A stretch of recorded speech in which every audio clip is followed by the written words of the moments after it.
बिस्मिल्लाहिर्रहमानिर्रहीम, अस्सलामुअलैकुम। आज मैं आप लोगों को माश की दाल की रेसिपी दे रही हूँ। कुछ ढाबे स्टाइल की दाल की रेसिपी है, मज़ेदार रेसिपी है। और जिसके लिए मैंने पैन ले लिया, उसमें मैंने 1 मीडियम साइज़ का अनियन लेके उसे स्लाइस करके ऑयल में फ्राई होने के लिए रख दिया है। ये रेसिपी मैंने शेफ़ जाकिर के यूट्यूब चैनल पे से देखी थी और मुझे बहुत पसंद आई थी। और जब भी मैं ये बनाती हूँ तो ये बहुत टेस्टी रेसिपी बनती है।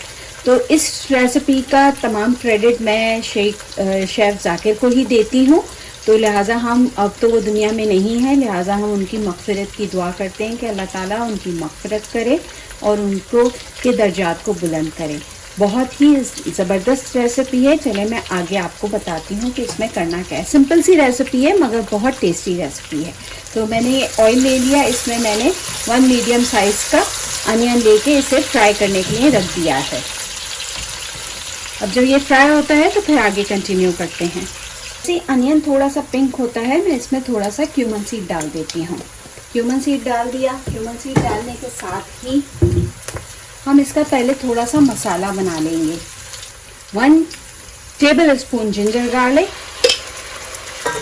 और ये 2 टेबल स्पून जिंजर गार्लिक के हमने डाल दिए।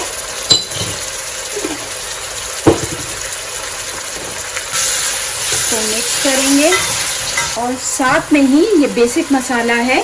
तो ये बेसिक मसाले में सॉल्ट 1 टीस्पून है, चिली पाउडर 1 टीस्पून है, हल्दी पाउडर 1/4 टीस्पून है, गरम मसाला 1/4 टीस्पून है, चिली फ्लेक्स 1/4 टीस्पून है, और ये जो क्यूमन सीड, कोरिएंडर और चिली पाउडर का फ्लेक है वो 1/4 टीस्पून है, और धनिया पाउडर जो है 1 टीस्पून है। तो ये बेसिक मसाला मैं इसमें डाल रही हूँ। पहले दरअसल हम थोड़ा सा मसाला बना लेंगे।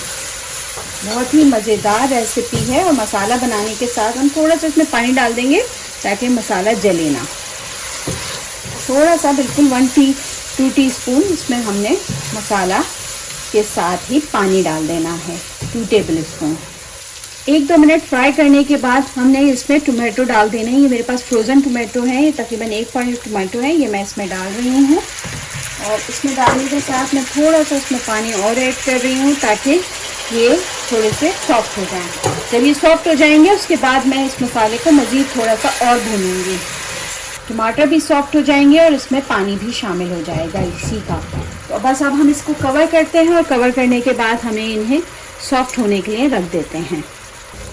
मसाले को अच्छी तरह से फ्राई करने के बाद मैंने ये तकरीबन 2 कप माश की दाल ली है। मेरे अपने कप के हिसाब से 2 कप माश की दाल लिए, तो उसको मैं शामिल कर रही हूँ। मैंने धो के इसको भिगो के रखा हुआ था, अब मैं इसे शामिल कर रही हूँ। और इसे अच्छी तरह मसाले में हम मिक्स करेंगे और फिर पानी शामिल करके हम इसे पकने रख देंगे।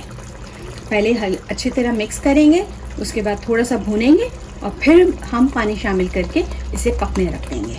और मसाले में मैंने अच्छी तरह माश की दाल को फ्राई कर लिया है और अब बस अब इसमें पानी शामिल करेंगे। पानी शामिल करके फिर इसे हम पकने रख देंगे, क्योंकि अभी सिर्फ ये दाल फ्राई हुई है, अभी ये गली नहीं है।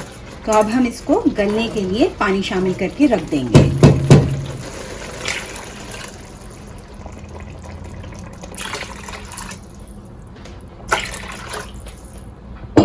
तकरीबन 2.5 से 3 कप मैंने पानी इसमें शामिल कर दिया। मैं इसे कवर करूँगी और इसे पकने के लिए रख दूँगी। तो देखिए माश की मज़ेदार दाल तैयार हो गई। बहुत टेस्टी दाल तैयार हुई है। अच्छा, मैं बहुत ज़्यादा ऑयल इस्तेमाल नहीं करती, तो देखिए इस पर बहुत ज़्यादा ऑयल आपको ऊपर नज़र भी नहीं आ रहा होगा। और मैं मज़ीद भगार भी नहीं लगाती, जैसे कि प्याज तल के आप भगार लगाते हैं, वो भी मैं इस पर नहीं डालती। मैं सिर्फ गार्निश करती हूँ इसे। आज मेरे पास धनिया नहीं है तो धनिया मैं नहीं डाल रही, वरना धनिया डालती हूँ, गरम मसाला डालती हूँ। जैसे ऑल टाइम फेवरेट है मेरा गरम मसाला, तो मैं ये थोड़ा सा गरम मसाला डाल देती हूँ। और उसके साथ हम थोड़ा सा इसको इस पे डाल देंगे कसूरी मेथी। कसूरी मेथी डाल देंगे तो इससे बहुत अच्छी सी इस पे खुशबू आ जाएगी। तो यहाँ हमारी ये गार्निश भी हो गई माश की दाल। तो मज़ेदार दाल तैयार है। ज़रूर इस रेसिपी के साथ आप इसको ट्राई कीजिएगा। ये शेफ़ जाकिर ने रेसिपी बताई थी, आप उनके चैनल पे भी जाके ये रेसिपी देख सकते हैं। तो बस फिर एक दफ़ा फिर हम उनकी मग़फ़िरत के लिए दुआ करते हैं कि अल्लाह ताला उनकी मग़फ़िरत करे और उनके दर्जात बुलंद करे और तमाम मुसलमानों को अब अब हज आ गया है, तो अल्लाह ताला सबका हज कबूल करे। आप सब लोगों को हज मुबारक। आप सब लोगों को आने वाली ईद बहुत बहुत मुबारक। अल्लाह ताला ये ईद हम सब लोगों के लिए सलामती और खैर लेके आए। ईद का तो वैसे मैं ब्लॉग करूँगी, मगर मैंने कहा चलो दाल बन रही है, शेफ जाकिर को याद किया जा रहा है, तो चलो थोड़ी सी ईद की भी बात कर लेते हैं। ईद पे क्या रेसिपी बनाऊंगी ये फिर अब आपको मैं इसके बाद नेक्स्ट रेसिपी में ही आपको बताऊंगी कि ईद पे क्या बनता है। तो चलें फिर मिलते हैं किसी अच्छी रेसिपी में, ईद वाली रेसिपी में। अल्लाह हाफ़िज़।